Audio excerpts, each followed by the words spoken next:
vigência.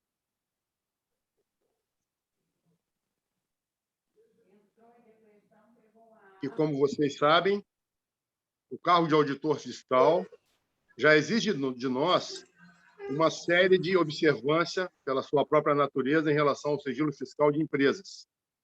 E essa lei referenciada passa também a fazer o direcionamento da proteção de dados de pessoas.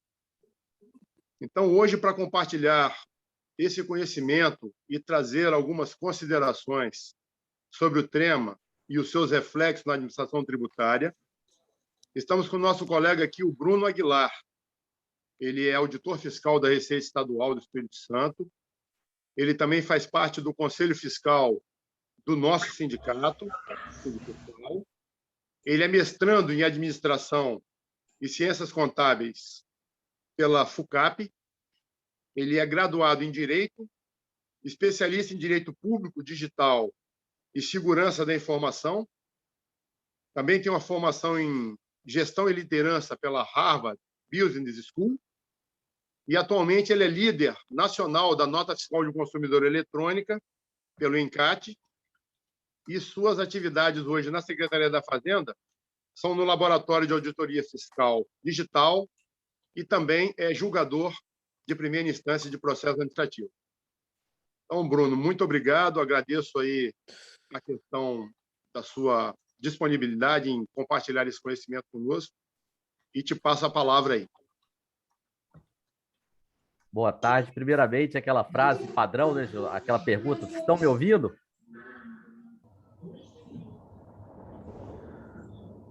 Está me ouvindo, Geraldo? Eu estou te ouvindo, em alto e bom som. Beleza, então vamos dar prosseguimento. Primeiramente, agradecer, né, a oportunidade que o Sindifiscal traz, discutir um tema que impacta a vida em sociedade, impacta a nossa atuação como auditores fiscais, e colocar essa discussão que envolve tantos meandros da vida, né? Assim, os dados pessoais, eles nos revelam, eles atuam diretamente sobre as implicações da nossa vida. Então, o sindicato traz essa discussão fundamental para os auditores e para a sociedade. Reforçando a questão de manter os microfones ligados, né, para seguir. E eu queria também agradecer a presença, né, dos colegas de outros estados que vieram também para a discussão, vão nos dar a honra de participar. Vamos ter momentos aqui, né, algumas colocações podem ser feitas no chat, ao final também teremos as perguntas, mas o mais importante é abrir os caminhos para essa discussão. É um tema recente, é um tema que até as autoridades que foram criadas estão sendo regulamentadas, muita jurisprudência, muita normatividade, muita situação está sendo colocada para que possamos tratar com a proteção da intimidade, da proteção dos indivíduos. Então, é um tema que ele não se esgota aqui, mas ele traz essa inovação de trazer a discussão para dentro da administração tributária. A administração tributária, que é um hub de informação, que é onde todas essas informações habitam por obrigação legal, por competências, por finalidades, e também vai sofrer os impactos que a lei coloca, e é importante essa discussão. Não para definir um caminho já fechado, mas pelo menos propor soluções, colocar as experiências de outros estados, colocar o que está sendo tratado de forma específica sobre a questão da proteção de dados. Então, para dar prosseguimento, eu passarei a compartilhar minha tela. Aí pedirei a vocês, quando eu começar a passar, se vocês estão vendo que os slides estão passando. Deixa eu abrir aqui para compartilhar. Tela, compartilhar. Apresentação.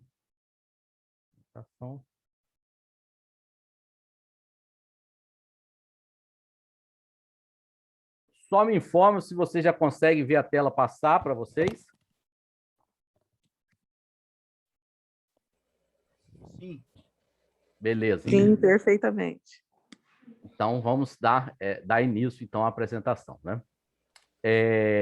Então, a gente, especificamente, né, esse início de abertura aqui, é colocar esse tema aqui, está em questão, está nos tirando, né, trazendo discussões, conflitos, colocando a nossa atuação em discussão, principalmente que já tratávamos especificamente com as questões ligadas ao sigilo fiscal. Agora avançamos para a questão ligada ao sigilo e à proteção de dados pessoais. Então é importante essa dinâmica que coloca os desafios, né, principalmente na nossa atuação ligada à administração pública, no aspecto maior, administração tributária, especificamente aqui, e as questões também que vão lidar, porque nós vamos ter implicações nas nossas atividades cadastrais de recursos humanos, de saúde, de objetos de pesquisa. Então, é uma questão que vai trazer e já está trazendo modificações para a nossa realidade.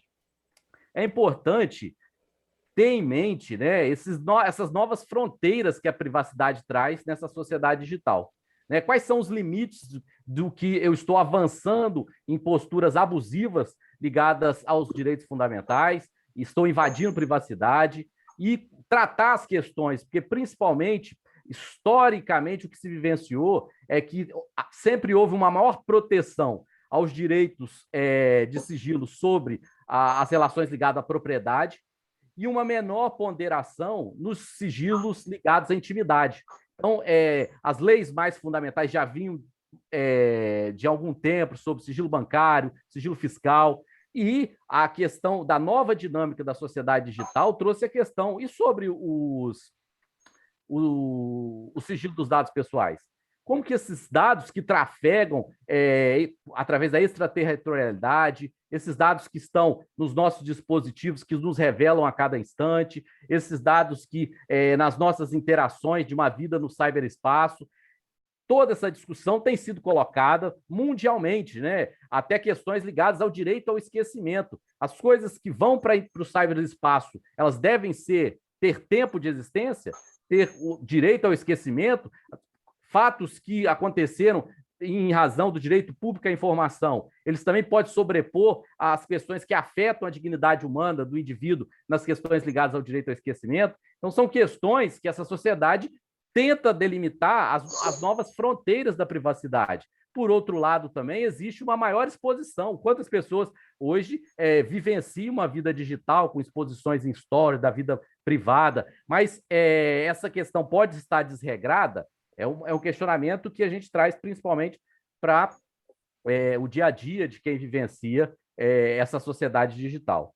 E traçar essas novas fronteiras é um desafio como cidadão e também nas nossas atuações, porque essencialmente uma administração pública e uma administração tributária, ela tem como massa, como materialidade, todas as informações, sejam patrimoniais, informações dos seus servidores, informações pessoais ligadas à saúde, informações também de sigilo ligadas à pessoalidade.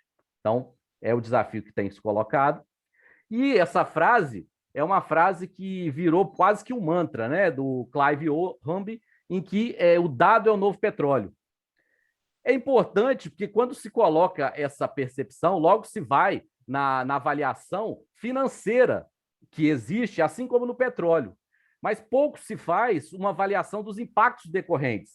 O petróleo traz riqueza, né? O Espírito Santo é um alto gerador de royalties, participações especiais ligadas ao petróleo, mas e os impactos decorrentes socioambientais, culturais, e os impactos desse dado que é o novo petróleo, sobre a vida das questões individuais dos indivíduos, sobre as questões da privacidade.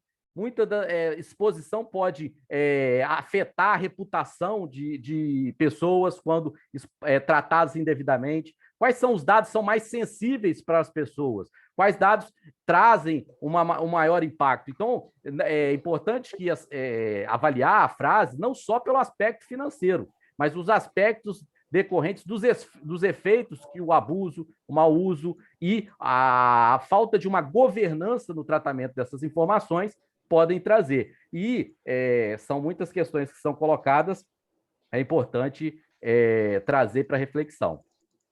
Eu gosto de, sempre que é um tema novo, é um tema que vem crescendo, é um tema que está em discussão, como eu falei, a Autoridade Nacional de Proteção de Dados não tem nenhum ano, e alguns regulamentos estão surgindo. Então, é importante se sustentar em trilhas referenciais que eu acredito que sejam fundamentais para auxiliar essa caminhada, principalmente na proteção à privacidade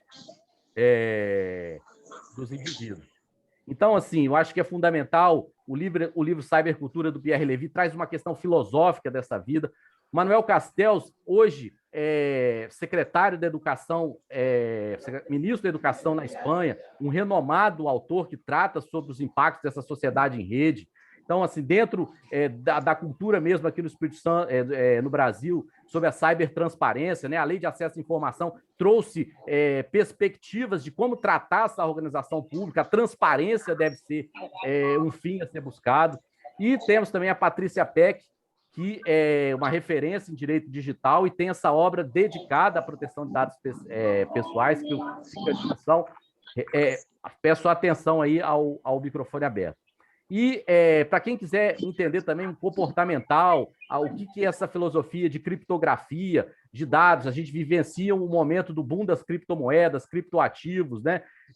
Informações protegidas e registradas através da blockchain. Fica o Snow Crash, que é um livro que trata todo esse, em termos de literatura, toda essa vivência desse mundo criptográfico. E aí, eu queria, em termos, quem não quiser assistir, fica essa dica desse documentário que tem no Netflix, que é Privacidade Hackeada, que trata, né, o que vamos dizer, os grandes mineradores, né, se quem trata da informação como petróleo hoje, você tem os grandes players, os grandes atores que têm faturamento enormes, como Facebook, Apple, Google, que tratam de informações. E até que ponto esses algoritmos também não têm impactado. Não sei se vocês conseguem me ver, se a imagem está sendo compartilhada, mas acabou de chegar, não deu para colocar esse livro, mas fica a referência aí, que é o livro Algoritmos de Destruição em Massa, como o Big Data aumenta a desigualdade e ameaça a democracia. Fica de referência aí, esse livro também. Chegou, por que eu falo dele? Porque a produtora do documentário Privacidade Hackeada é também autora desse livro, Algoritmos em Destruição em Massa, porque alguns vieses discriminatórios, preconceituosos, estão indo para mecanismo de inteligência artificial, mecanismo de seleção de concursos, principalmente seleção para cadastramento e contratação de pessoas, de avaliação das pessoas. Então, é importante essa avaliação. E o Privacidade Hackeada e o livro da Kate O'Neill é uma referência que vale para a gente trazer todo um arcabouço referencial. E, por fim, eu queria deixar esse livro aqui, que eu vou pedir apoio aos colegas do Síndico Fiscal, para que, ao final quem estiver até o final da palestra, que eu imagino que ela leve uns 40, 50 minutos, ao final das perguntas, a toda a discussão que nós nos propomos, eu quero fazer o sorteio desse livro, Sem Lugar para se Esconder, do Glenn Greenwald, que trata das questões ligadas à vigilância mundial, espionagem da NSA e o governo americano, como isso impactou no caso do Edward Snowden, que trata de dados pessoais e as invasões de privacidade e sigilo nessa sociedade. Então, fica esse pedido aí para o Everton, né? E aí eu queria até aproveitar, eu esqueci de agradecer todo o apoio, igual a equipe do Síndico Fiscal, mas você que está partindo para novas jornadas, novas carreiras aí, sabe que eu agradeço de todo o apoio que você sempre deu na equipe aqui do Síndico Fiscal e nas relações que nós mantivemos aqui. Então, fica esse último pedido para que, ao final, selecione os nomes de quem estava inscrito, quem está no final. Eu vou fazer esse sorteio do livro Sem Lugar para se Esconder, que trata questões essenciais das discussões sobre a privacidade dos dados na atualidade. Beleza? Então, vamos avançar aqui. Fica também como reflexão, né? Tem sempre essa questão, né? A internet tem algo extraordinário, traz mudanças, traz um novo paradigma existencial, mas tem também situações de ponderação. Então, fica essa questão de Sófocles, né? De que nada de grandioso entra nas vidas dos mortais sem uma maldição, mas não precisa levar tanto para um peso sobre isso, mas que também deve existir uma ponderação. Até que ponto, até que trilha eu devo avançar na proteção dos dados, até que ponto a internet me amplia horizontes e até que ponto ela degrada a minha existência. Trazer essa questão, porque, olha aí, o Brasil é campeão aí perde cerca de 10 bilhões em termos com o cybercrime, que vive de vazamento de dados, que é um dos aspectos que a lei LGPD busca coibir. Então, para reflexão, para dizer que isso não está tão distante, que o vazamento, incidentes de segurança são possíveis, a gente vivencia isso cada vez mais, eu trago algumas reflexões aqui. O ataque hacker suspende serviços digitais da Prefeitura de Vitória, o impacto do ataque hacker ao STJ, entendeu? E toda a América Latina vem sofrendo com isso. A Polícia Federal busca as questões ligadas ao ataque ao TSE, principalmente na eleição, né, que foram observadas. Outras questões também que vivenciamos com a pandemia é o quê? Com o aumento do home office, cresce ataque hackers a empresas brasileiras. E quantas das vezes foi necessário que acessássemos arquivos que tinham informações pessoais, informação de sigilo fiscal, informação, né, que são colocadas que nessa relação, né, de home office precisou ter também canais que assegurassem essa privacidade, essa proteção dos dados. Então não é algo que está distante, está na nossa realidade e esse presente tem trago impactos. Como também a última medida, né, a venda de dados pessoais pelo SERP foi colocada, foi vetada em razão da última legislação que foi colocada sobre esse compartilhamento e uso de dados na administração pública. Então é importante ver como essas questões estão no nosso dia a dia e colocar a reflexão. Eu quis trazer esse relatório só para vocês terem também uma percepção de como o nível, né, só no primeiro semestre de 2021, o vazamento de dados pessoais do Brasil. Atentem para que essas credenciais, elas são login e senha.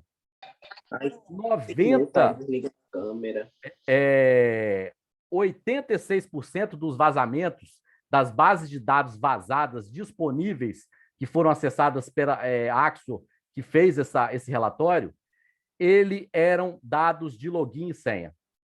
Então, olha o impacto, né? Olha o CPF 92%, CNPJ 1,6%, passaporte muito pouco, e e-mail, mas login e senha, que são o que permite que nós acessamos as nossas bases de dados, que precisam de proteção de sigilo fiscal, que precisam de proteção dos dados pessoais.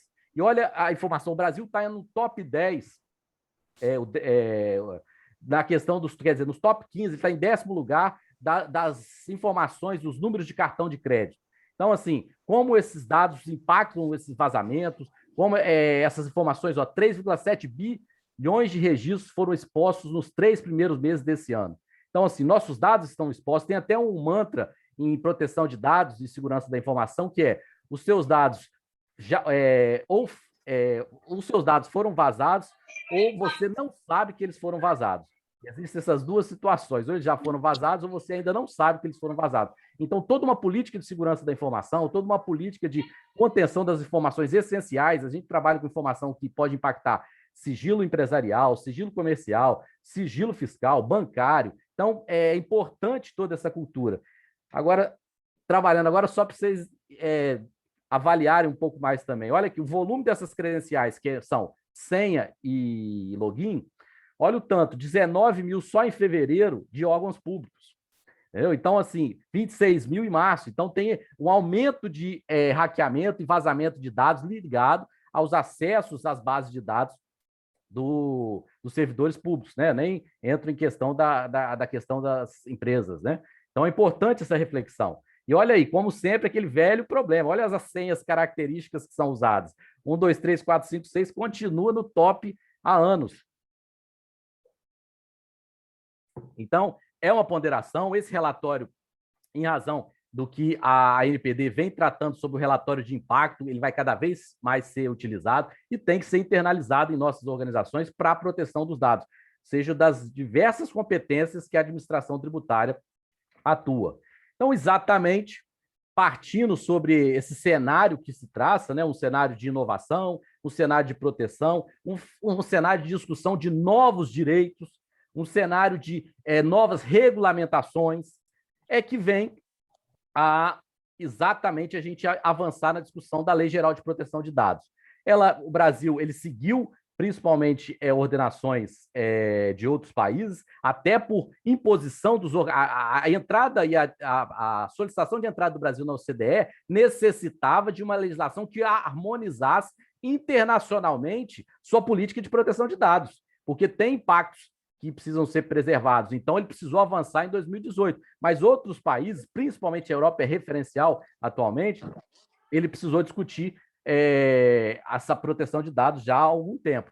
Então, como essas legislações referenciais que vão ser buscadas, a lei de GPD também tem a possibilidade de se buscar referências, né, para aplicação do que outros ordenamentos já trazem.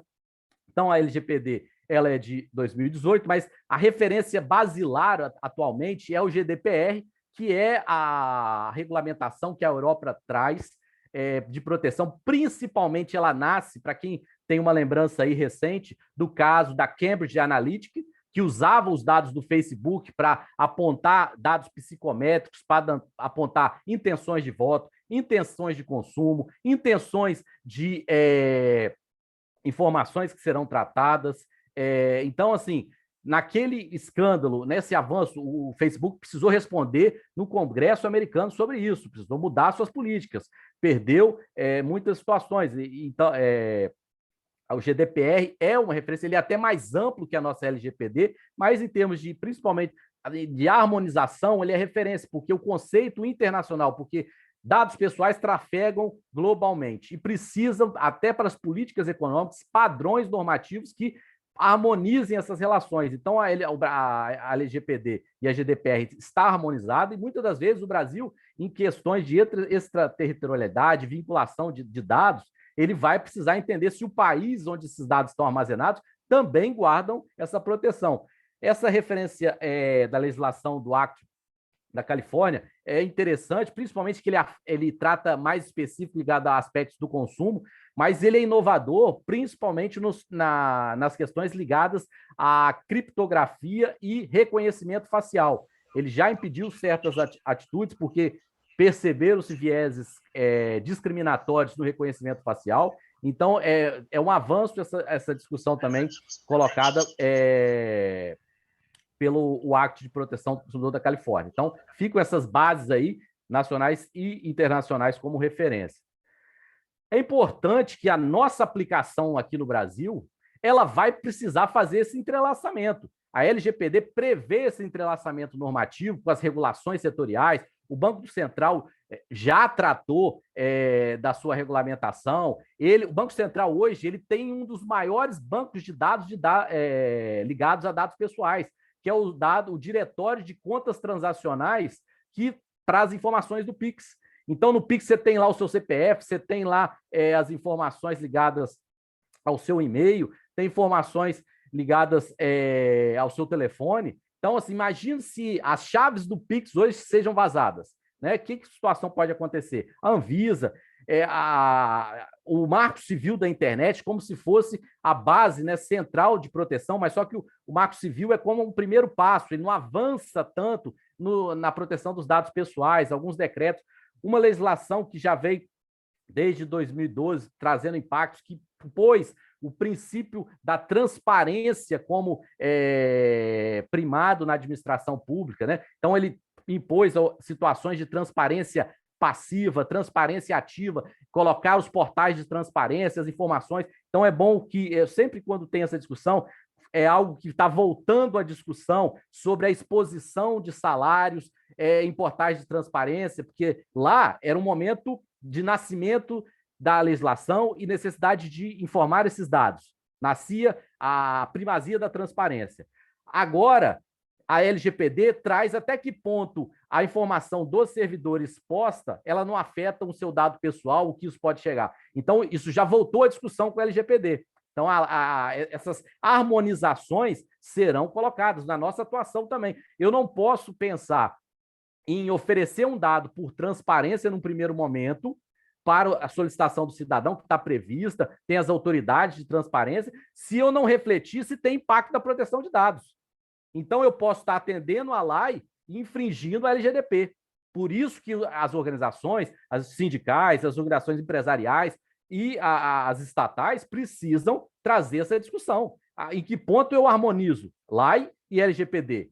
E principalmente que também tem um impacto grande, os órgãos de consumo têm uma grande função na LGPD, da proteção do consumo, na proteção de planos de saúde. Então, a LGPD traz também esse entrelaçamento com o CDC e até as informações ligadas à fiscalização, que o cidadão ele pode peticionar os órgãos quando ele verificar de proteção ao consumo que os dados dele estão expostos, que os dados das compras que ele realizou estão sendo veiculados.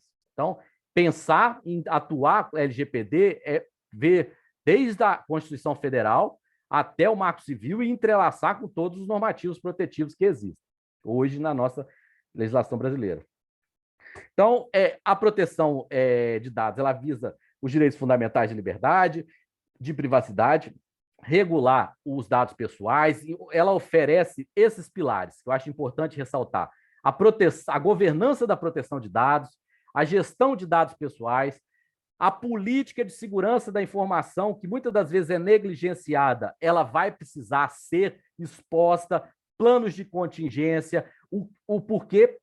Mais para frente, vocês vão perceber, através da autoridade nacional, o Estado, a organização que faz o tratamento, ela pode ser solicitada a prestar o seu relatório de impacto. E aí, o que você faz se tiver um vazamento? Onde você comunica?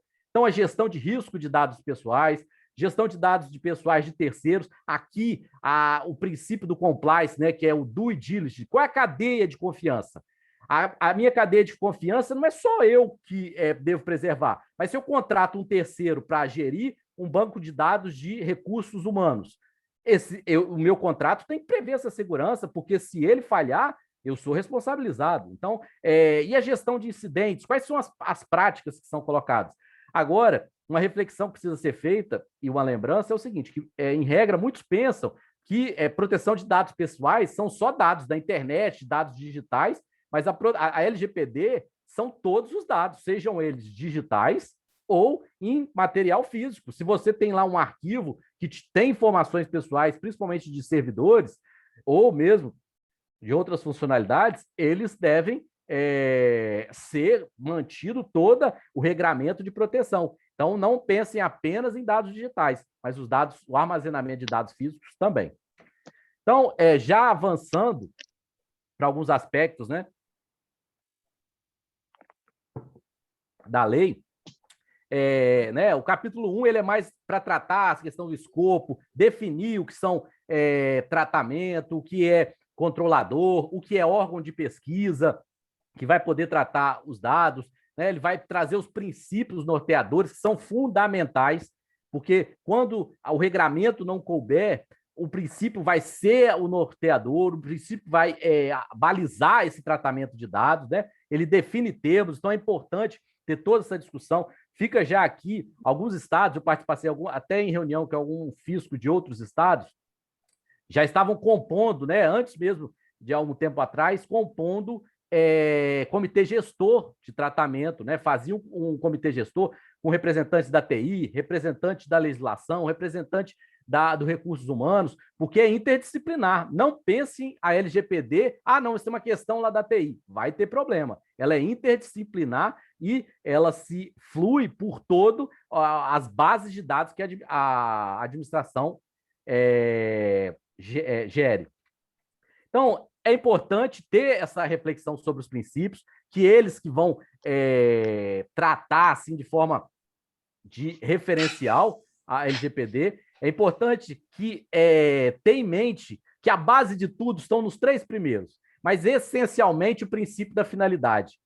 Cada vez mais vamos ter que ser... Pode alguém... Sigo aqui.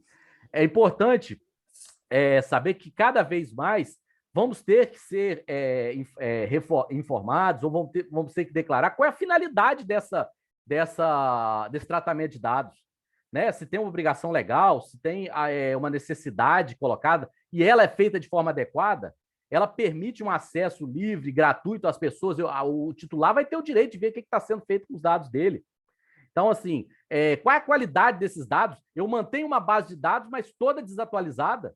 e aí saem informações desatualizadas desse contribuinte, mas principalmente pessoa física.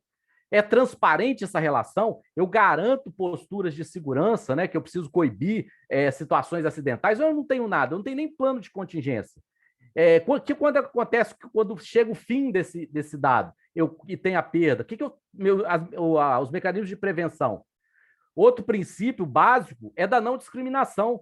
Quando eu utilizo os dados para ranquear pessoas, ranquear usuários de plano de saúde, então, assim, o princípio da não discriminação vai vetar tudo isso. Então, assim, são questões que precisam estar bem discutidas, né? A cultura organizacional da instituição precisa estar bem esclarecida sobre isso, porque, ao final, o agente de tratamento ele sabe que ele terá a sua responsabilização. E é importante a gente ter em mente o seguinte: ainda que as informações que a administração tributária detenha, seja por prática de prestação de uma política pública ou obrigação legal, isso não a impede de proteção, de zelar pelo tratamento, de dizer o que ela faz com o registro de dados. Depois nós vamos entrar quais são as bases legais que autorizam eu tratar. Mas ter essa reflexão. Não é porque eu posso ter esse dado por uma obrigação legal que me impede de eu ficar tranquilo, não. Se for vazado algum dado, se for exposto algum dado, a responsabilização ser colocada. E mais do que nunca, essas informações precisarão ser especificadas na sua finalidade. Até eu estava discutindo recentemente, ligado aos normativos internacionais, hoje o fisco de Portugal, ele exige, ele precisa, nas autorizações de fiscalização, precisa estar bem claro o que vai ser tratado de informação e qual a finalidade daquilo. Uma devassa sem critério, uma situação que não aponte aquela informação, ela pode ser responsabilizada. Então, ter essa cultura de registrabilidade, de adequação, é algo que os princípios vão estar cada vez mais mudando. A gente vive um momento de ponderação, aquilo que eu falei, que tradicionalmente os direitos de sigilo à propriedade e sigilos patrimoniais foram mais protegidos, a gente começa a enfrentar um novo paradigma de uma maior proteção aos dados pessoais, por ter impacto na vida da pessoa, a intimidade, as questões de desenvolvimento da sua personalidade. Então, é importante ter em mente essa discussão sobre os princípios. E o que o princípio traz, né, no artigo 5º, ele define, mas é importante saber que a pessoa que tem esse dado pessoal é o titular. E o titular é sempre pessoa natural, a quem se refere esses dados. Então, assim, eu não posso falar de dados pessoais de uma empresa. Então, eu vou proteger dados pessoais, a empresa tem o seu sigilo fiscal, bancário, que já faz parte da nossa ponderação. Agora, a pessoa natural, o sócio, a pessoa natural, um terceiro que participa ali da empresa, ele precisa ter essa proteção. Imagine situações, né, que são colocadas que podem impactar na proteção do titular do dado, que é a pessoa natural. Então, é importante ter essa referência do titular, porque o titular ele tem os seus dados pessoais. Mas o que é dado pessoal, efetivamente? É uma informação que relaciona a pessoa natural, né, a pessoa física, identificada ou identificável. Eu já identifico de imediato, ou ela se torna identificável por esse dado. Então, pode ser o dado direto ou os chamados também metadados, que eles não informam o conteúdo do registro pessoal, mas eles apontam, seja um número do IP, do acesso do indivíduo, o nome, CPF, o RG, uma foto geolocalizada.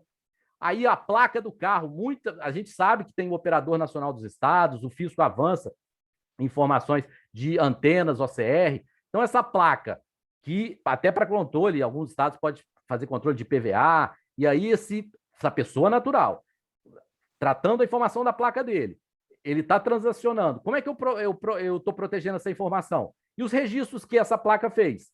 E se vazar? Saber todo o trajeto. A localização que o WhatsApp fornece. E aí tem um desafio já colocado aqui também, que aí ele coloca CNPJ, o microempreendedor individual. Porque o microempreendedor individual ele recebe um CNPJ para equiparação, mas ele não é uma pessoa jurídica.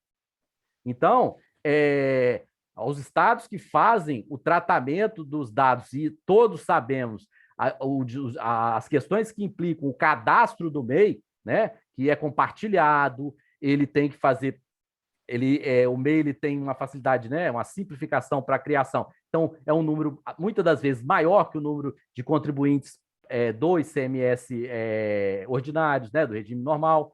Então, é importante essa proteção que o MEI, além de outras questões que impactam, o cadastro dele, ele está protegido pelo dado pessoal.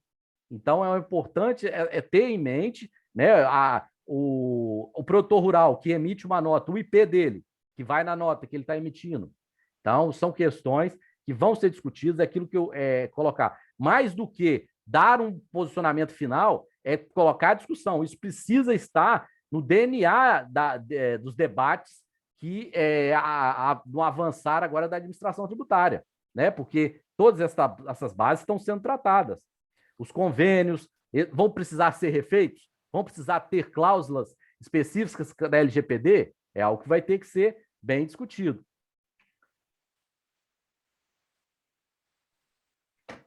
Agora, eu coloco a questão se o dado pessoal já traz uma proteção, mais ainda o dado pessoal sensível. Porque o dado pessoal sensível, ele traz uma qualificação, ele é uma categoria especial de dados. Então, ele merece uma maior proteção. Olha ali, hoje quem organizou todo esse evento de forma aí primorosa, e eu agradeço o nosso síndico fiscal, e agradeço também os outros representantes de outros sindicatos e FIOs que vieram, né, nos dar essa oportunidade, a informação política e sindical, ela é um dado pessoal sensível. Então, assim, seja como o sindicato armazenando essa informação, seja essa informação, quando está em outras bases, precisa ter uma maior proteção, porque, uma vez violada, os impactos são maiores. Então, você tem questões ligadas à origem étnica, à opção sexual, a questão ligadas a atestados médicos. O RH, se ele não traz o RH da instituição para discutir, aí você protege só os dados de sigilo que tem informação compartilhada, né? Fiscal e pessoal. E aí você não trata nada dos atestados médicos, da saúde ocupacional do servidor. E aí está descoberto e vaza. É um impacto. Então, assim, as informações de caráter religioso, filosófico, questões de saúde, se eu tenho um problema de saúde, ele pode me afetar quando essa informação ela é divulgada, né? Não me afetar apenas de saber, mas também psicologicamente o que essa informação pode ser tratada. E aí, algo que está na centralidade da discussão dos dados pessoais sensíveis são os dados biométricos. Então, muitas administrações tributárias têm catracas com dados biométricos. E aí, como é que está a proteção? E se é vazado? E essa informação, como é que ela está protegida? Se eu, com dado biométrico, eu posso reproduzir em outros acessos. É feito também essas informações, porque esses smart bands geralmente são informações de saúde, que esses smartwatches, esses relógios fornecem. Se me acessam uma informação, né, que o meu relógio ali tem todos os meus dados, exames, né, clínicos, informações de pressão e tal, e aí eu não protejo essa informação. Então, os dados biométricos precisam, porque o reconhecimento facial está em discussão. A Europa ela interrompeu as questões dos dados biométricos, ela busca uma regulação para fins de segurança pública. Então, assim, o uso desordenado, e é preciso ter essa atenção dos dados pessoais sensíveis, que é onde a implicação é maior, a proteção é maior e a repercussão desse vazamento pode ser maior. E aí, avançando aqui, é importante ter essa perspectiva. O que é o tratamento de dado pessoal? A lei traz, né, que é a operação realizada que produz reprodução, transmissão, distribuição, processamento, arquivamento, eliminação, né, a coleta. No Espírito Santo, nós temos um laboratório de auditoria fiscal digital que utiliza equipamentos, até em ações com o Ministério Público, que faz a coleta de dados em celulares, dados em computadores. E aí, como que vai assegurar essa proteção? É importante ter toda uma registrabilidade, uma proteção a esses dados, para que, ainda que tenha naquele celular informações pessoais, sejam resguardadas e protegidas, e as informações que estão afetas, né, uma situação fiscal, também seja resguardado com o sigilo próprio. Então, é importante que ele traz os processos do dado anonimizado, que em algumas situações o compartilhamento precisará da anonimização, que é o quê? Você utilizar métodos criptográficos para que possa compartilhar os dados. E aí não se chegar à identificação da pessoa sobre o que tem ali naquele conteúdo. Então, você tem esse núcleo aí, né, dos dados sensíveis, dos dados pessoais. O dado anonimizado, ele não tem a proteção da LGPD, porque ele não é possível esse acesso. Agora, se o processo de anonimização poder ser revertido, ele passa a ser um dado pseudo-anonimizado. Se a secretaria ou outro órgão, ele pode ter uma chave que consegue capturar reverter essa anonimização. Se um vazamento, se acessar essa chave, né, eu compartilhei e só esses dois órgãos que detêm a capacidade de sigilo têm. Mas, através de um hackeamento, eu busco essa chave e eu consigo reverter a anonimização, o que acontece é que o dado passa a ser pseudo-anonimizado e passa a ser regulado pela LGPD. Então, é importante ter essas figuras, né, de que afetam as proteções e esse tratamento. Tudo aí que com dados pessoais, a recepção, a classificação, né? Apesar, né, eu não posso ranquear para algum tipo, para obter benefícios, mas eu posso ranquear para categorias que são necessárias, né? Uma produção de dados, né? E as auditorias que utilizam bases de dados que têm dados pessoais, né? Vamos colocar aí vinculações à base de dados de Bolsa Família, né? Dados, essas situações precisam ter todas essas proteções. E também muitos estados, né, já avançaram em bases de dados para programas de cidadania fiscal. E aí, como que está essa proteção desse dado até de quem não é contribuinte, que ele só quis pedir a nota e ganhar prêmio? Então, a importância de ter essa informação protegida. Aqui mais para frente entenderemos aqui no artigo 7 as bases legais. As bases legais são o que é praticamente o regramento que autoriza. A informação principal sempre vai ser o consentimento. Mas tem as outras bases legais, a execução de contrato, o legítimo interesse, os órgãos de pesquisa, né, para pesquisa em saúde, pesquisa estatística, também é uma base legal que autoriza. Da base legal para fins de saúde. Essa questão de saúde já foi posta em discussão, até com uma ação direta de inconstitucionalidade, principalmente do compartilhamento de dados de saúde para rastreamento do período inicial da pandemia. Né? Eu queria rastrear, pegar os seus dados, né? E ali essas informações, definir quem teve ou não o Covid, isso foi levado à discussão. Tem para a previsão de política pública, obrigação legal, processo judicial administrativo e proteção à vida. Né? A proteção à vida também é colocada. A base central sempre vai se colocar a finalidade desse tratamento e as bases. O fisco, né, e a administração pública têm as questões ligadas à política pública, à obrigação legal, e uma outra questão que é só no Brasil que tem, na GDPR não foi colocada, que é a proteção do crédito. Então, assim, vivenciamos uma grande transformação que vai acontecer nos próximos meses, que é o Open Bank, que são os nossos dados sendo autorizados pelas financeiras, bancos, a serem compartilhados em troca do que eu posso ter melhores vantagens.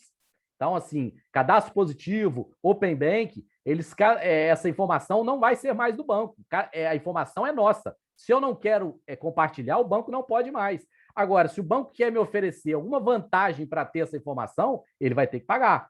Então, assim, no Brasil, tem a proteção específica que foi colocada a proteção do crédito fazer o tratamento. Então, a questão do Serasa, né, que já tratava esse compartilhamento de dados em entidades públicas e privadas. Agora, para o nosso foco aqui mesmo, é entender, né? O artigo 7º, né, que trata dos dados, as bases legais para o tratamento dos dados pessoais dos indivíduos, eles estão acobertados para o cumprimento de obrigação legal ou regulatória pelo controlador e pela administração pública para tratamento, compartilhar de dados necessários à execução de políticas públicas, né? E leis, regulamentos, respaldados em contratos, convênios. Então, ele tem essa questão que dispensa o consentimento, porque tem uma obrigação legal. Agora, é importante sempre ter a finalidade, se todas as finalidades da administração tributária, elas vão dispensar o consentimento. Porque, e quando não é uma obrigação legal? E quando, eu coloquei um programa de cidadania, se não está previsto em lei só a questão do cadastro lá, eu preciso solicitar o consentimento para eu armazenar esses dados? São questões que vão ser colocadas. E, mais ainda, sobre os dados pessoais sensíveis, que aí colocava, sem o fornecimento de... O artigo 11, ele trata dos dados pessoais sensíveis, desse tratamento. Sem o fornecimento de consentimento do titular, nas hipóteses que for indispensável. Isso vai ter que ser demonstrado. Por isso que vão ter os relatórios, os registros. É indispensável o cumprimento da obrigação legal ou regulatória para que eu possa dispensar o consentimento.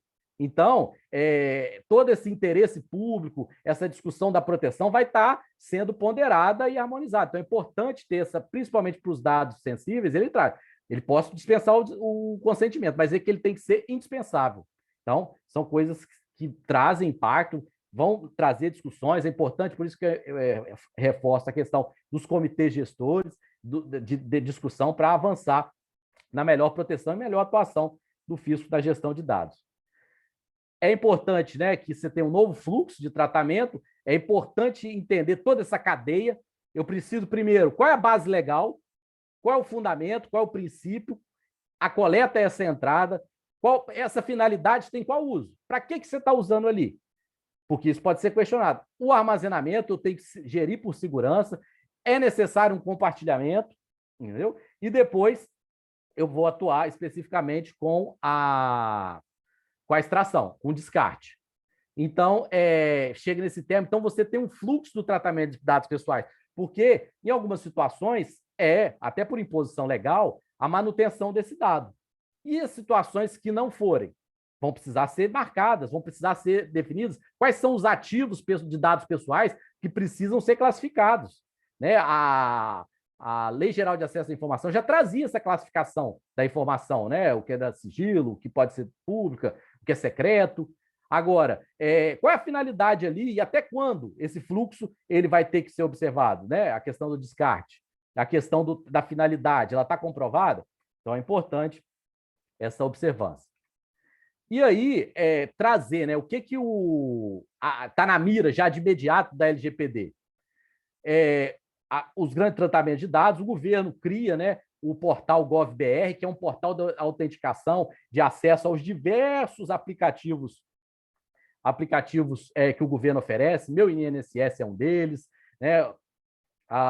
O aplicativo do cidadão. Então, o GovBR é um portal de autenticação e também de registro de dados pessoais. Ficam colocados ali e traz essa observação. A LGPD, para fins de segurança pública, defesa e investigações penais, muitas das vezes nós participamos de investigações penais junto com o Ministério Público para os crimes contra a ordem tributária. Então, assim, um regramento específico foi tratado na legislação que será feito para essa regulação para os fins de segurança pública. Por isso que o reconhecimento facial hoje está sendo tão discutido, porque ainda não tem essa legislação, tá? Você vai fazer o reconhecimento facial, você tem margem de erro aí, que pode afetar e atentar contra a dignidade das pessoas. E aí, qual é a legislação que você está observando? Lá na Europa, enquanto não tem essa legislação, e na Califórnia também, não foi possível mais. Então, assim, ainda que tenha necessidade, né, para fins de essa ponderação segurança e privacidade, mas ela precisa ser regrada e ainda não foi. Então, fins do jornalístico, fins artísticos e fins acadêmicos. Mas, nos demais, né, ali tem as questões governamentais, os dados estão na mira. A administração pública aqui.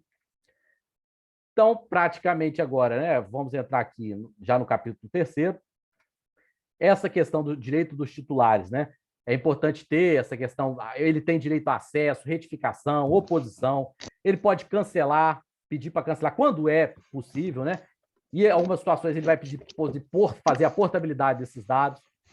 Então, assim, o titular tem direito de acesso facilitado, principalmente nos portais, E ser informado a identificação do controlador, quem é uma figura chamada encarregado, aonde que está sendo compartilhado o dado dele, entendeu? Então, são questões que vão ser colocadas, que são direitos do titular. Essa é uma sociedade, né? Quem assistiu Black Mirror, distópica, né? Em que você é avaliado por um aplicativo. Ela é distópica, mas o WeChat, outros aplicativos mais ligados às questões chinesas, tá? Eles acabam te fazendo avaliações também. Já existe. Toda a relação de indivíduo, a relação com privacidade é uma construção muito mais ocidental do que oriental. Então, tem um microfone aberto, quem puder depois fechar. Então, é importante ter essa ponderação. Ranqueamento, a lei já trava, né? Então, assim, você ser avaliado e ali já colocar essa informação de que você não pode ter um plano de saúde porque você tem um ponto tal. Você, é claro que tem as regras observadas, mas através do dado gerar essa discriminação, não. Então, assim, ele vai ter situações que vou ter que fazer a gestão desse consentimento.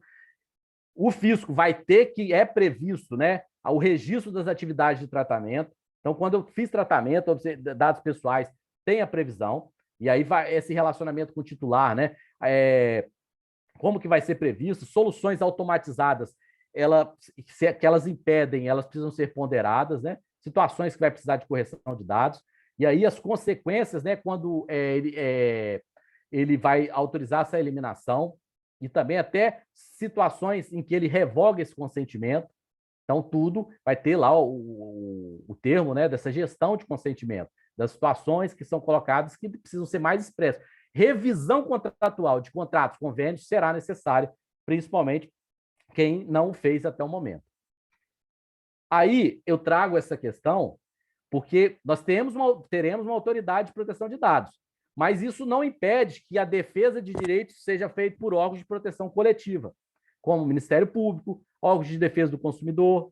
Então, principalmente para empresas, mas também com organismos públicos que não observem a exata observância do tratamento de dados.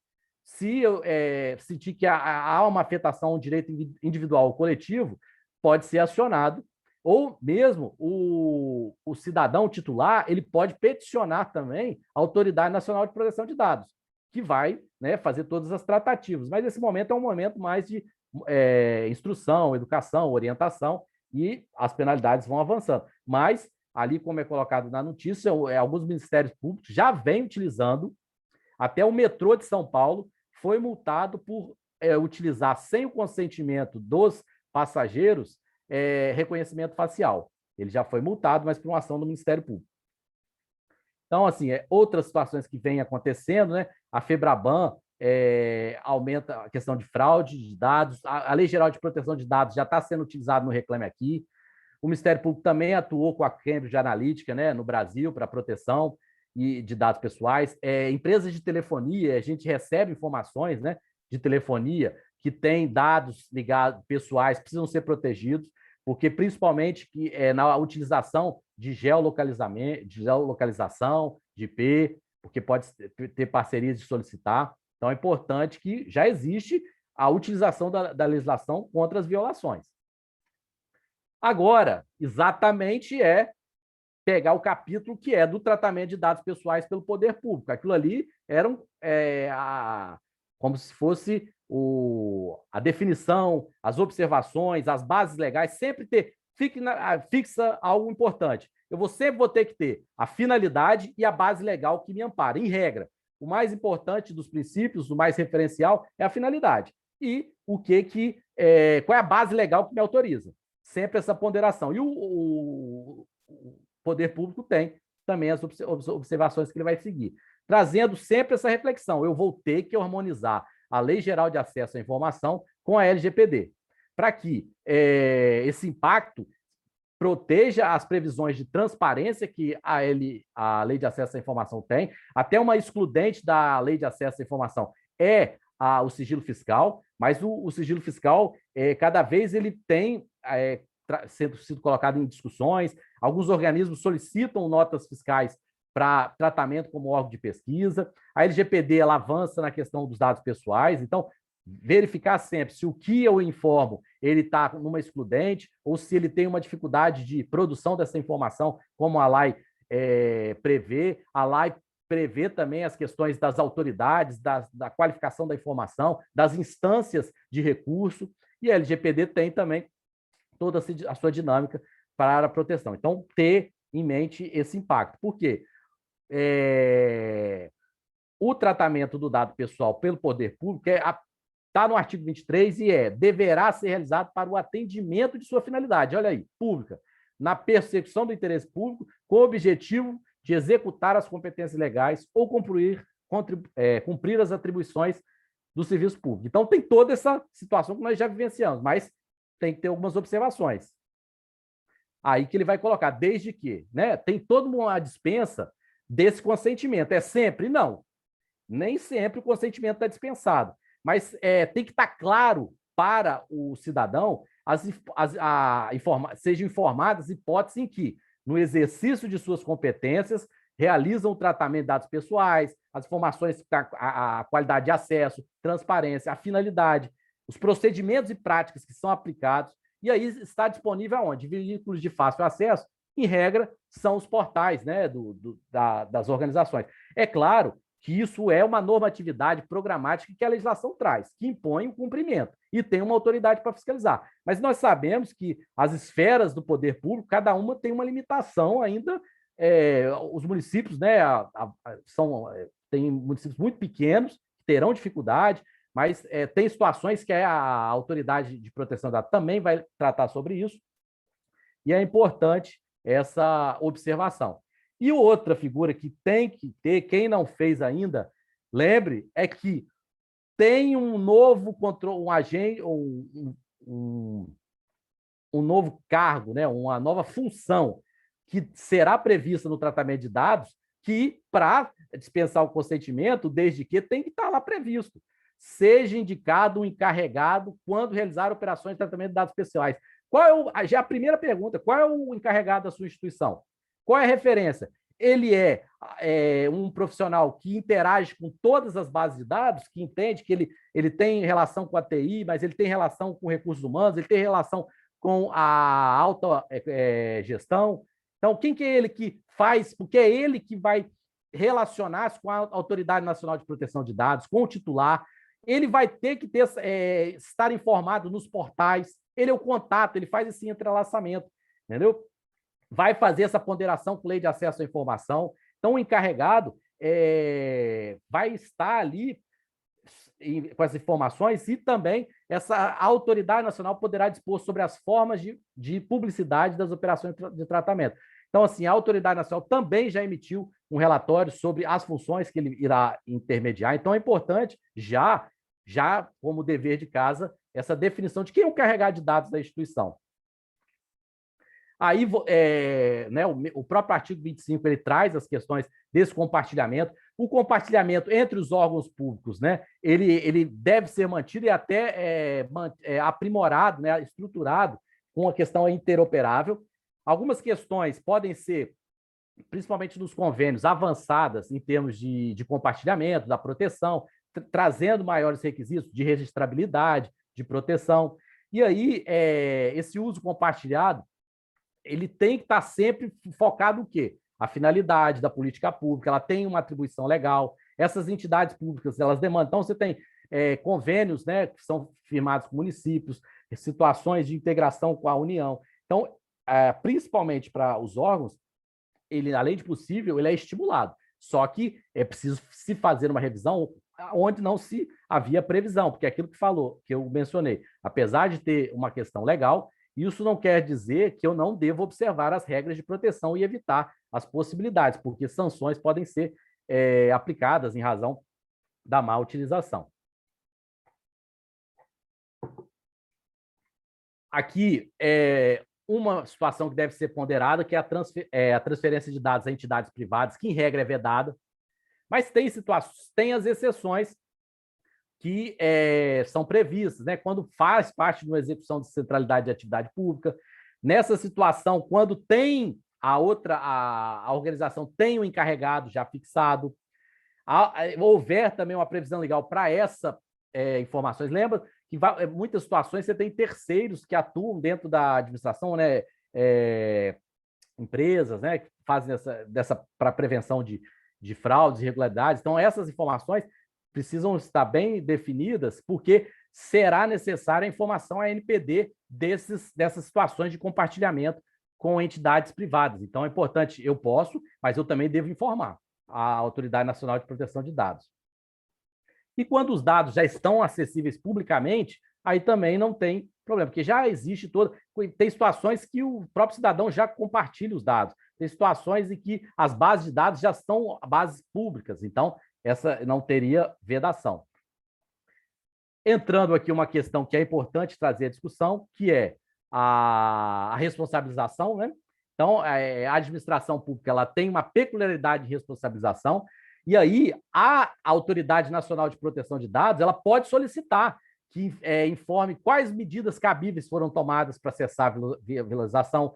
E também tem uma situação que algumas administrações tributárias já fizeram, é colocar a questão de se fazer relatórios de impacto de proteção de dados, né? Porque aí você classifica, você gera onde que tem a informação que pode ser mais sensível, a informação quando vazamento, adicionar o plano de contingência.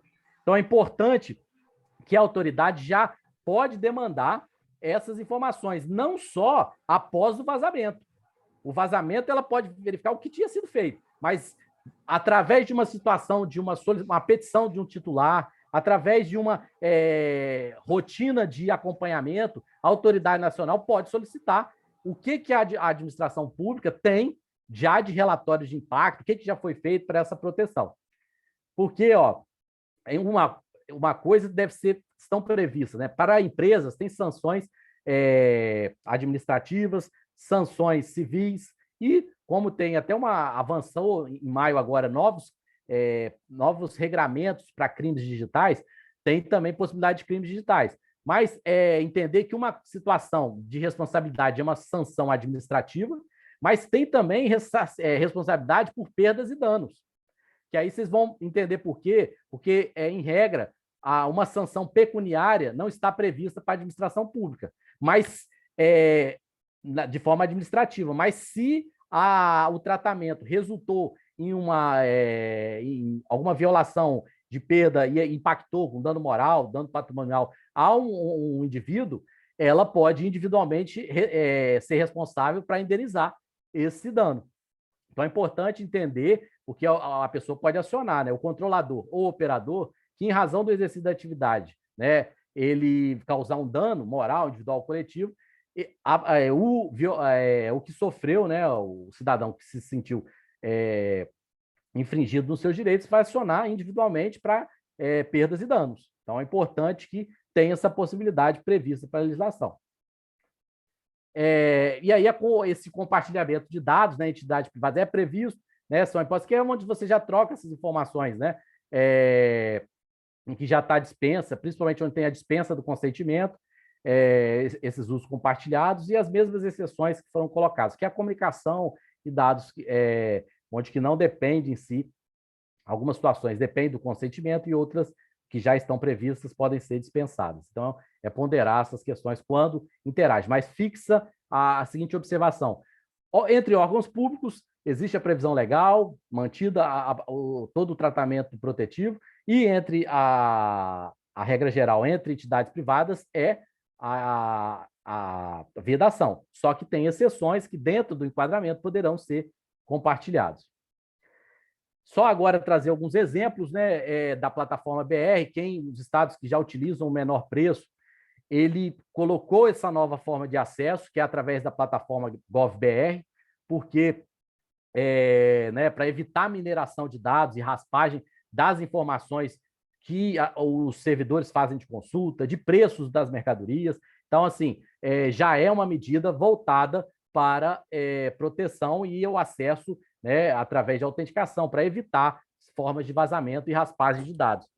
O SERPRO também foi colocado algumas discussões de acesso a essas informações, né, se poderia ser discutido, tem a venda, né, ligada às questões de segredo empresarial, comercial, e também agora já está vetada a questão para os dados pessoais, né? Não pode ser vendido. Então, essas discussões já vêm sendo colocadas, a plataforma GovBR ela vem, né, para facilitar essa proteção e ter um mecanismo de centralização para acesso a políticas públicas.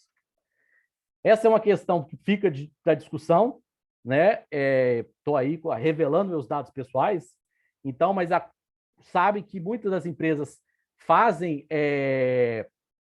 tentam fazer raspagem de dados ou construção de chave de acesso de notas, e aí pode ter acesso aos dados do destinatário, e isso está disponibilizado nos portais dos fiscos, né? No Portal Nacional, dos fiscos estaduais.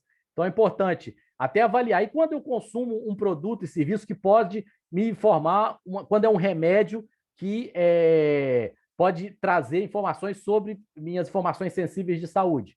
Quando é alguma situação que afeta minha religiosidade, minhas questões de opção sexual, todos os produtos ali, eu estarei causando violação, é uma questão que tem que ser discutida.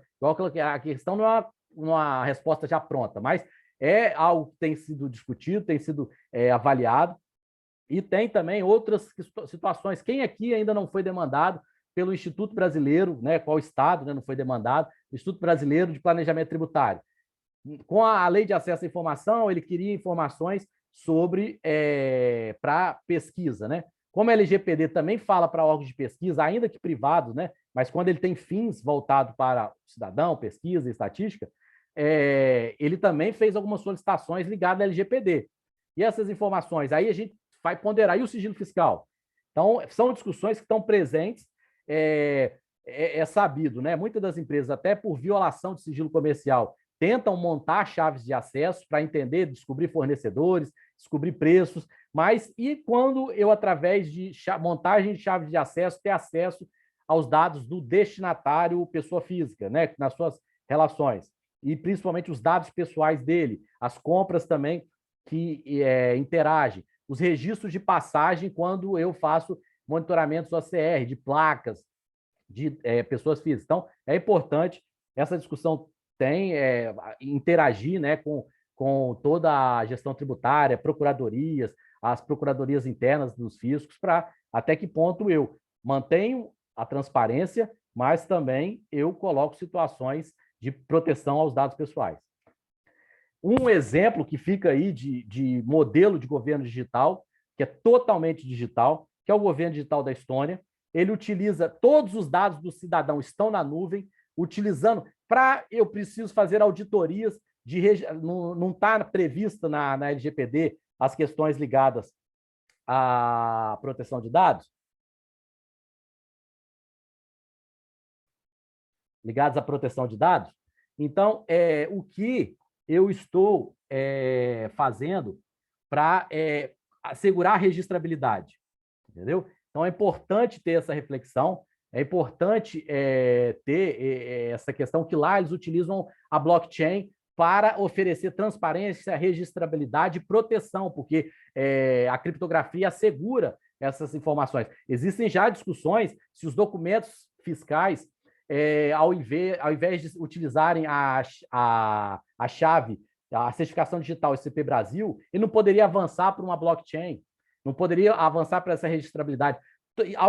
O próprio conceito da blockchain é um livro-razão, onde todos os registros estão ali criptografados. Eu precisaria também de uma escrituração fiscal para ter livros, um FD, um ECD, sendo que está tudo ali. Então, a Estônia é um modelo, e é interessante que lá todos os dados, o cidadão ele tem documentários que tratam disso, mas assim, eu não tenho receio, porque ele está protegido e o governo será responsabilizado quando ele não me protege, mas se eu cair aqui agora doente na rua e eu precisar de um tratamento, todos os meus dados médicos já estão informados se eu tenho algum problema que eu não posso, algum tipo de transfusão, se eu tenho algo que eu não, algum remédio que me faria mal, está tudo lá, todas as informações estão acompanhadas e protegidas.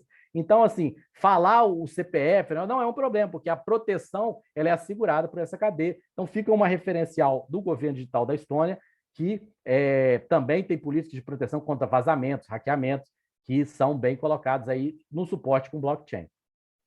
Então, tem até um primado, né, que se coloca, né, transparência para o Estado e criptografia para o cidadão.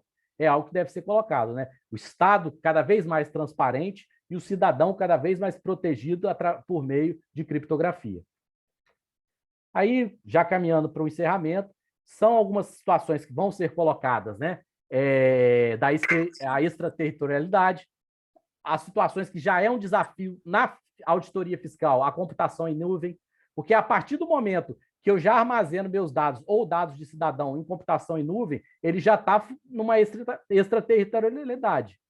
E como estou harmonizando, eu estou armazenando essa base de dados na nuvem em um país que tem a mesma harmonização normativa para proteção e compartilhamento que foi previsto, eu tenho essas questões de proteção de dados não só no aspecto fiscal, mas também de proteção das informações que são colocadas.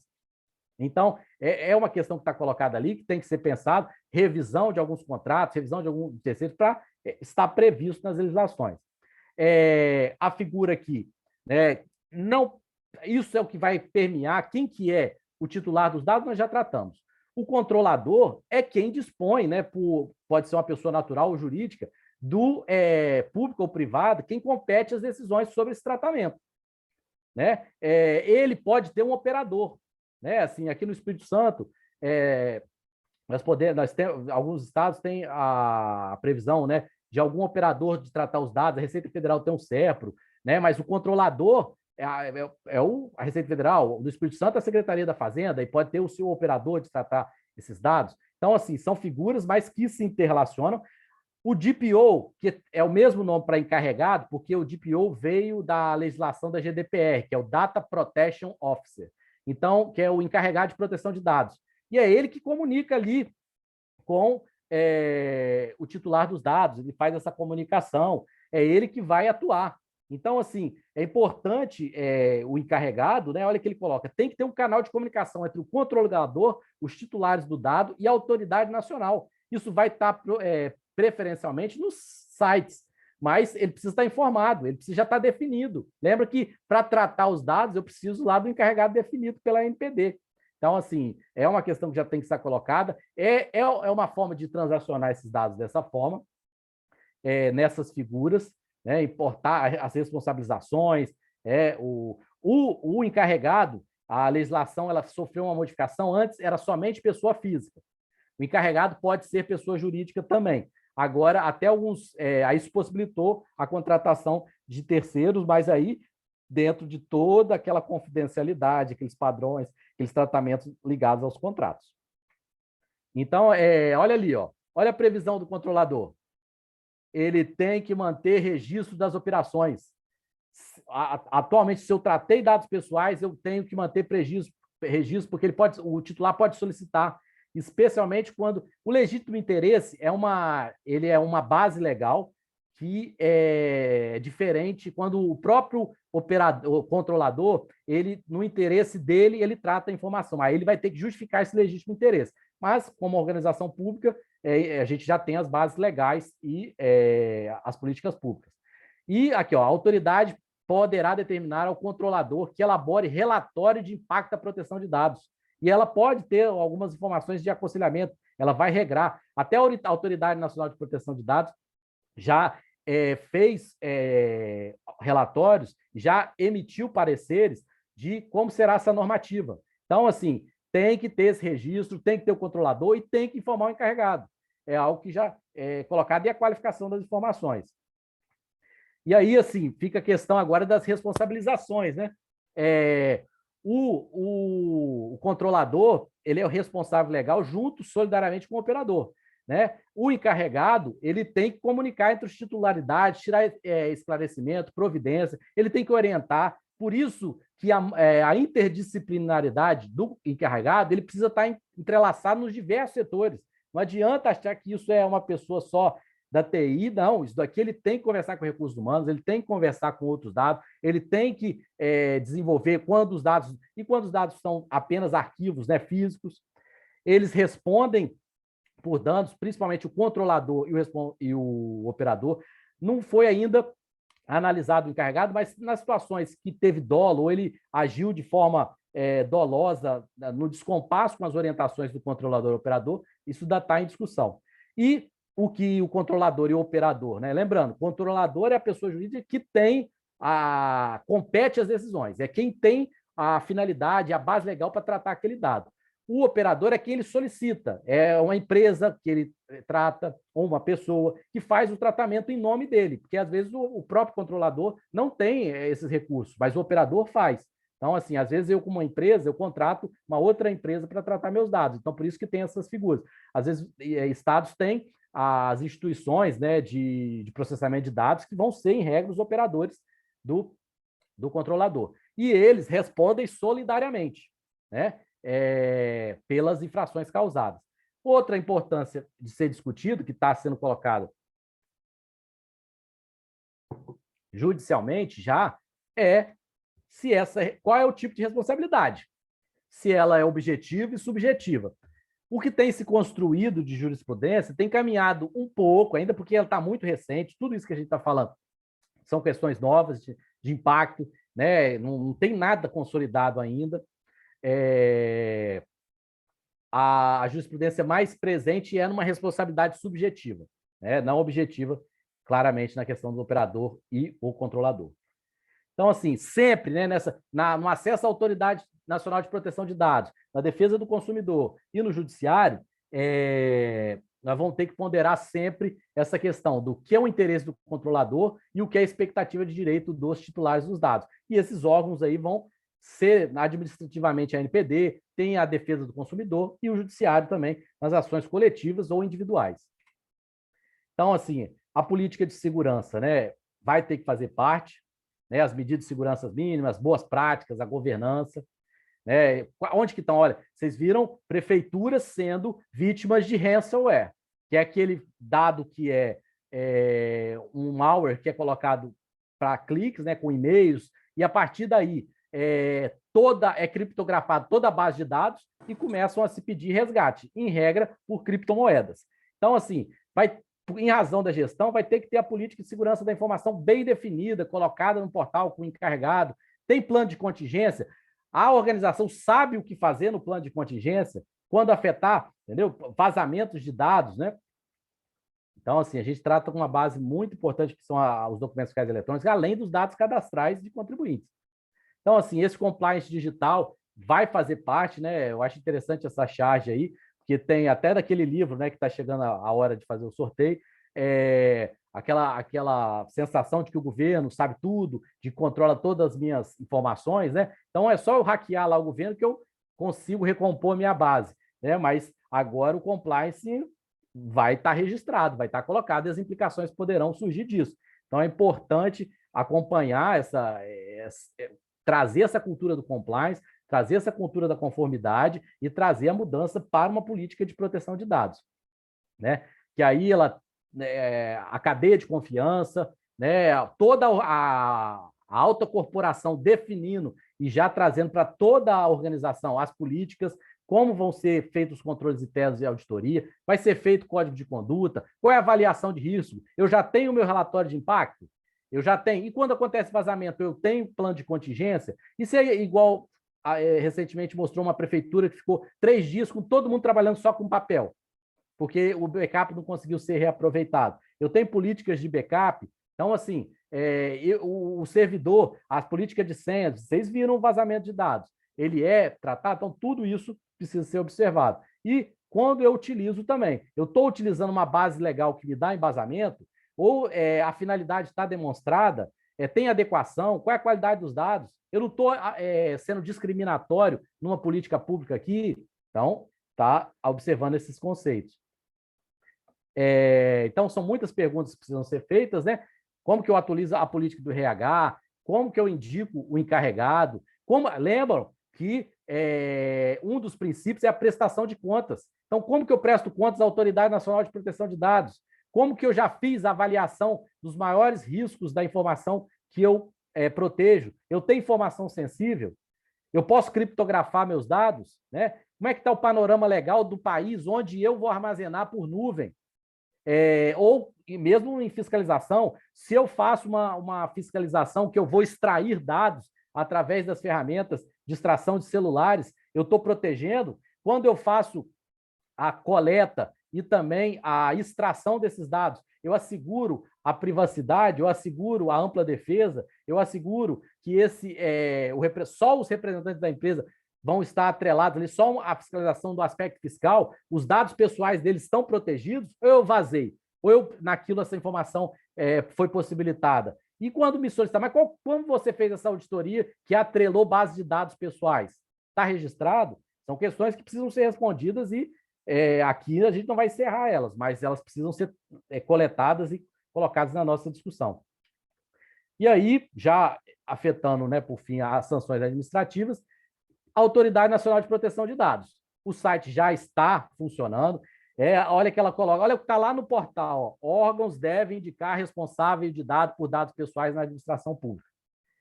Já vê se a sua instituição, né, se já está protegendo, se nós aqui no Espírito Santo já estamos observando.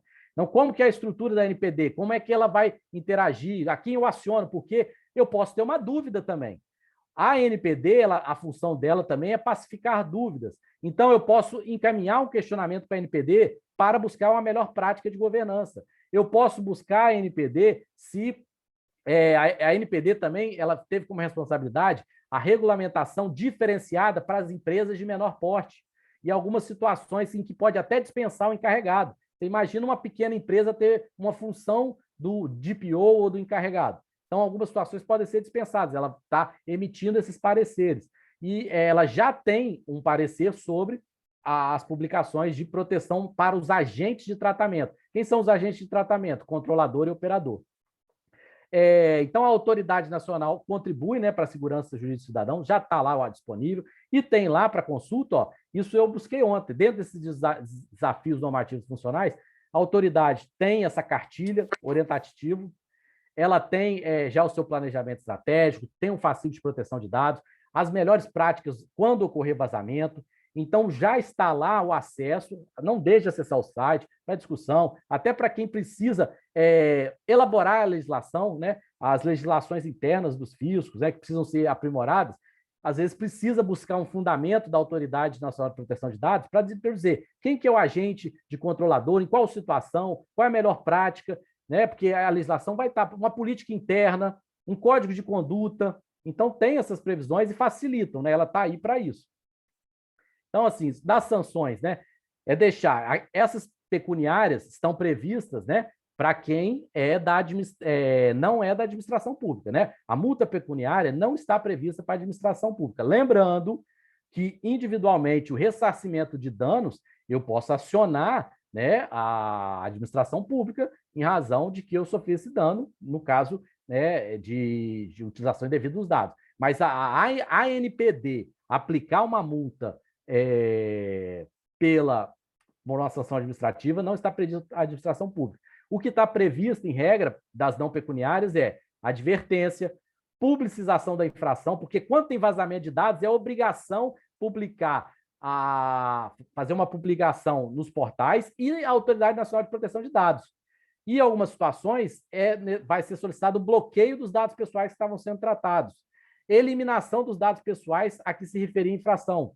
Então, assim, essas são as infrações que pode a NPD administrativa solicitar à administração pública. As outras são mais estabelecimentos privados, né? Suspensão parcial do funcionamento do banco de dados, né? O exercício da atividade e relacionadas ao tratamento de dados, a proibição. Mas, principalmente, as pecuniárias que estão afetas a nós é advertência, publicização, bloqueio dos dados pessoais e eliminação, que vai ser solicitado, além dos relatórios que vão ser colocados.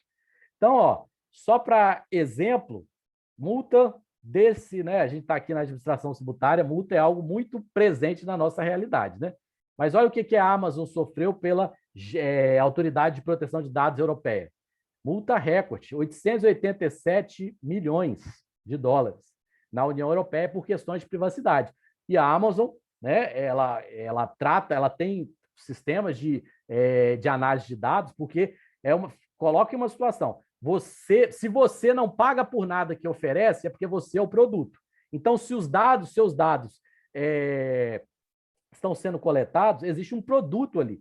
Então, esse produto está sendo utilizado, muitas das vezes, sem mesmo você saber, para te indicar comportamentos de compra, ou rastrear. Então, essas medidas já foram de proteção de dados foram colocadas. E muito pode ainda, assim, as sanções para as empresas aqui, mas principalmente até para a reputação, né? Imagina uma administração tributária em que ela tem que publicar o vazamento de dados e a reputação dela como proteção das informações vai ficar arranhada. E aí o cidadão pode cada vez mais acionar as informações que ele está, né, que estão sendo compartilhadas. Então, também é previsto um período de transição, né, adaptação dos bancos de dados para não ser de imediato. Essa norma vai ser adequada de forma progressiva pela ANPD. Então, é importante ter essa previsão e estar atento a isso. Então, assim, é entender, finalizando agora, que há um novo paradigma. Ele precisa da construção dessas informações. Muitos estados e outras instituições, né, eu até participei de algumas reuniões, criaram comitês gestores de tratamento. A instituição, né, a gente tem aqui sindicatos, nós temos aqui a nossa administração tributária de outros estados. Então, assim, a possibilidade de se criar comitês para discussão, para fechar um regramento, para, em algumas situações, solicitar consultas à ANPD, modificar controle interno, criação de legislação, criação de informações do portal, definição de quem é o encarregado, revisão de contratos. Então, assim, essa tecnologia, né, surge, é diferente, mas a gente precisa enfrentar. Né? Para finalizar, são recomendações, né, que eu já passei, qual medida se aplica, né, esse tratamento, quais as bases legais eu estou utilizando, rever os processos internos, vai ser necessário, apesar de ter toda, né, as questões dos processos internos precisam ser revistos, política de privacidade, se tem ou se vai ser criada, a política de segurança de informação aprimorada, requisitos que vai ser necessário, atendimento às notificações da NPD, o pessoal precisa ser treinado, porque a cultura organizacional precisa ser modificada, precisa interagir os outros órgãos, precisa mapear qual órgão e qual setor trata principalmente de segurança de dados, encarregado de tratamento de dados pessoais, quem que vai ser, como eu vou implementar o registro das operações, que vai precisar registrado, quem acessou aquela base de dados, o que foi feito, ele apagou aquela informação, tem que estar lá, revisar contratos, convênios, outros instrumentos, né, que impacto seja de atuação com entes privados, entes públicos também, e deixar claro essa política de proteção. Isso é uma gestão de mudança que vai ter que mudar o comportamental, o instrumental, o contextual, vai necessário alguma coisa aprender, desaprender e reaprender. Então, pessoal, é isso que eu queria colocar. Eu agradeço assim, a paciência de vocês. É uma questão, que eu falei, é ampla, não dá para esgotar numa palestra de 1 hora, assim, não dá, é muita coisa. Mas assim, agora colocam-se as questões, algumas discussões, porque é algo que tem que ser continuar e fazer parte da nossa cultura. Então, as dúvidas que possam ser colocadas, a gente pode discutir agora, eu abro para o coordenador Geraldo aí, para ver se tem alguma pergunta, alguma colocação, não vou estender mais, mas deixar claro, agradeço, e só também não esquecer, quem ficou até aqui, teve a paciência, teve a colaboração, que tem a sorte de ser sorteado aí no livro que o Sem Lugar para Se Esconder, beleza? Vou encerrar o compartilhamento. Beleza, Geraldo? Ok, Bruno. Realmente, exposição prevista aí para 50 minutos, mas mesmo que você falou de forma a ser o mais sintético possível, a gente sabe que é uma legislação ampla, complexa, e as considerações demandam a questão do tempo mesmo. Dá para entender que todos nós teremos muitas dificuldades, né? Apesar da lei ter sido editada em 2018, as instituições ainda não se prepararam, né, como deveriam para isso, seja quem tem a obrigação de proteger o dado, seja quem vai estar com a competência e a responsabilidade para aplicar sanções em caso de descumprimento. Me parece que a gente vai passar por um período ainda longo de maturação até sobre direito novo, discussões da aplicabilidade e as diversas interpretações que vão surgir, seja de acusação, seja de defesa. A gente tem algumas perguntas aqui, Bruno, que foram colocadas, e acho que é interessante você fazer as considerações. Uma delas foi que, e a gente já realmente utiliza isso, né? Se a utilização de dados e fotos, né, postados no Facebook podem ser apresentados no auto de infração, quebraria a LGPD ou está protegido pelo sigilo fiscal nesse caso? Né? A pergunta da colega aqui tem outra mais ou menos no mesmo sentido, né? se os dados coletados em operações fiscais devem ter algum outro cuidado para a utilização dentro da pressa fiscal. Acho que as duas perguntas elas se complementam. Uma no sentido se você pode utilizar não somente dados de Facebook, mas WhatsApp, próprio e-mails têm sido validados até como prova, né? Sobretudo no aspecto criminal. E, enfim, e a outra é se os dados coletados em operações fiscais devem ter algum outro cuidado para a utilização dentro da pressa. Essa é uma excelente pergunta, Jota. Assim, os dados, primeiramente, tem uma situação que é colocada lá quando os dados já estão expostos, quando o contribuinte já coloca. A utilização que nós iremos fazer aqui é uma utilização que está previsto uma base legal para processo administrativo judicial e administrativo. O auto de infração é um processo administrativo. É claro que uma vez essa informação lá, ela compondo toda a instrumentalização, a melhor prática é se utilizar de proteção, colocar que a informação estava disponível, acesso. A partir do momento, eu tenho situações que eu coloco no Facebook, os meus dados estão públicos. Eu entrei no Facebook, mas os dados estão públicos informados. No Instagram, é a mesma coisa. Assim como eu posso colocar privado. E eu estou também utilizando a finalidade, primeiramente, como princípio. Finalidade, a auditoria fiscal. A base legal para a composição de uma autorização administrativa. Agora, é claro que essas discussões virão. Né? Agora, quando eu tenho utilizado as maneiras, né, que estão ali previstas, uma finalidade, uma adequação, uma informação estava disponibilizada a qualquer um, eu não precisei de utilizar de técnicas diferentes. Imagina que eu vou lá extrair os dados do celular, ou utilizei de dados de um IP e acessei informações daquele dado que estava disponível. Então, os dados têm situações que são colocadas até sobre o tratamento, quando o próprio cidadão já coloca disponível ao público essa informação. Então, quando eu utilizei ali, e aí vai compor uma base legal, eu observo essa informação e compõe. Agora, é algo novo, né? Muitas discussões, para que você utilizou? Para uma finalidade da auditoria fiscal, da persecução, aí se for numa questão ainda de um crime contra a ordem tributária, a LGPD até não se aplica nesse momento, que são uma questão de lei penal junto com o Ministério Público. Mas para um processo administrativo que vai compor, o dado estava público. E eu observei também, em algumas situações, você pode até criar situações de um áudio, pode criar até criptografias e você coloca a chave. Se é algo necessário, eu criptografo essa informação e coloco uma chave que vai ser disponibilizada quando for posta aos entes que vão atuar sobre o processo. E aí, por isso, a importância da definição da qualidade da informação. É sigilosa? É pública? Ela tem segredo? Esses níveis vão dar o amparo e quando eu já tenho uma base que já está exposta e utilizando para uma base legal, ele vai ser colocado. E aí fica muita questão que a base originária é o consentimento, ele pode falar o consentimento, mas eu tinha uma outra base legal que me amparava, seja a administração. E ainda eu nem quis falar a obrigação legal, né, da fiscalização, do lançamento, né, no 142. Então, nem quis falar em obrigação legal, estou indo mais pelos suaves ali. Mas são questões que vão ser colocadas e podem ser alegadas. O importante é a construção dessa prova, mas principalmente quando você precisa avançar, vamos dizer, camadas de privacidade, aí você tem que, cada vez que você avança uma camada de privacidade, preservar esse tratamento para a sua finalidade. É isso que eu vislumbro, né? Ok, Bruno. Uma outra questão que foi colocada aqui é quem teria competência para a definição do encarregado nos órgãos integrantes das pessoas políticas.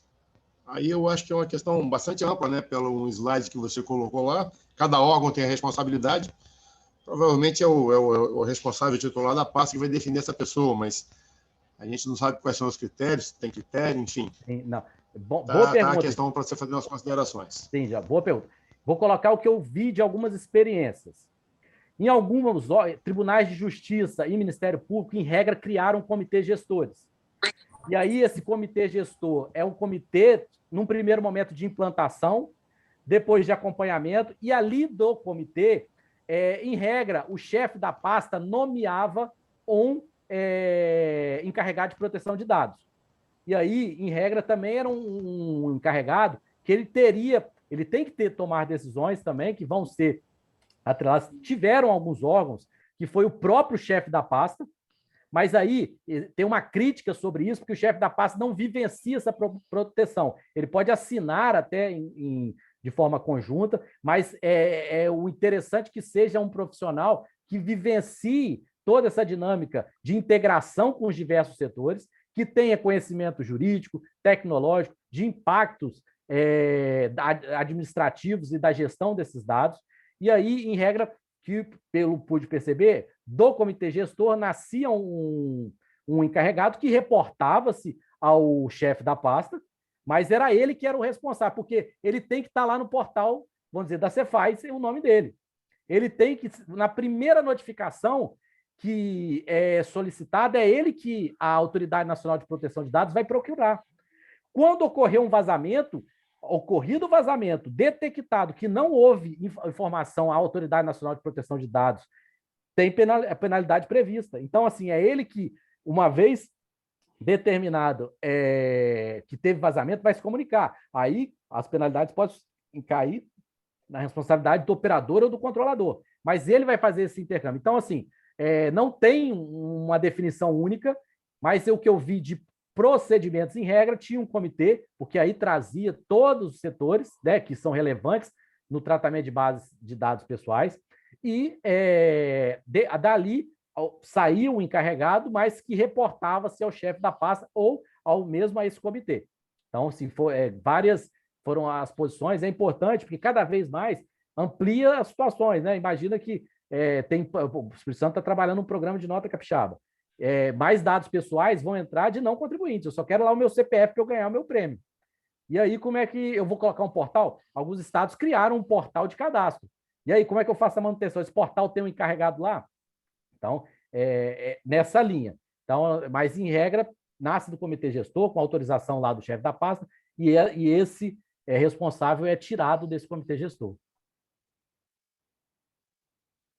Ok, Bruno, nós não temos aqui algumas perguntas. Eu queria registrar que esse evento está sendo gravado e se você puder disponibilizar talvez a sua apresentação, Bruno, também a gente pode colocar no site lá do Sindicato Fiscal para os interessados terem acesso, né? Não sei se seria possível você disponibilizar essa apresentação e a gente depois também disponibiliza também junto ao grupo do Conselho Deliberativo dos Sindicatos nacionais, para que os outros colegas dos outros estados também, através dos seus sindicatos, também possam ter acesso a essa informação.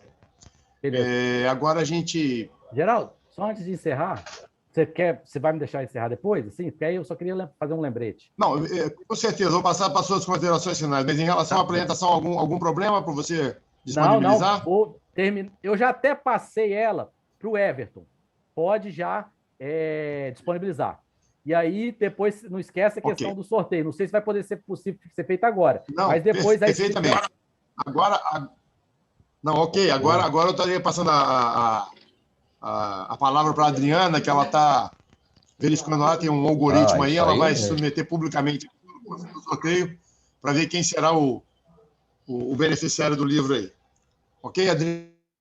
Tudo bem, eu vou compartilhar a tela aqui do sorteador. Aí eu coloquei todas as pessoas que fizeram inscrição, tá bom, Bruno? Aí a gente sorteia, se a pessoa estiver presente aqui, ela leva o prêmio, senão a gente sorteia de novo, tá bom? Beleza. Vamos lá, então.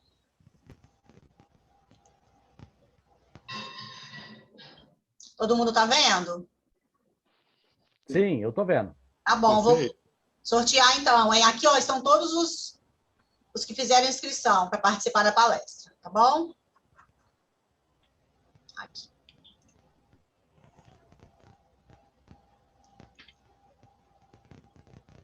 Kátia Gisele de Souza, tá aí? Kátia, se tiver, você liga seu microfone e fala presente. Kátia?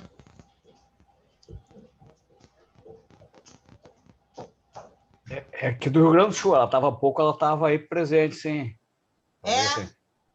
Do Rio Grande do Sul, que vamos mandar o livro aqui para o Sul. Então. Bruno decide. Então tá bom. A Kátia respondeu aqui, ó. A Kátia respondeu, ela está sem áudio, mas respondeu que está aí. Parabéns, Kátia. Eu aqui associado. Beleza, Kátia. Quer falar alguma coisa, Kátia? Ela está sem áudio e a gente agradece aqui da Corregedoria do Rio Grande do Sul.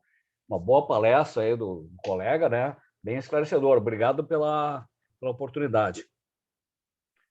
Ok, Kátia. Depois você faz contato com a gente para ver como é que a gente pode viabilizar a remessa do livro aí para você. Via SEDEX, pegar seu endereço, enfim, endereço de residencial, enfim, os dados necessários para que a gente possa remeter o livro do colega aí para você. Ok?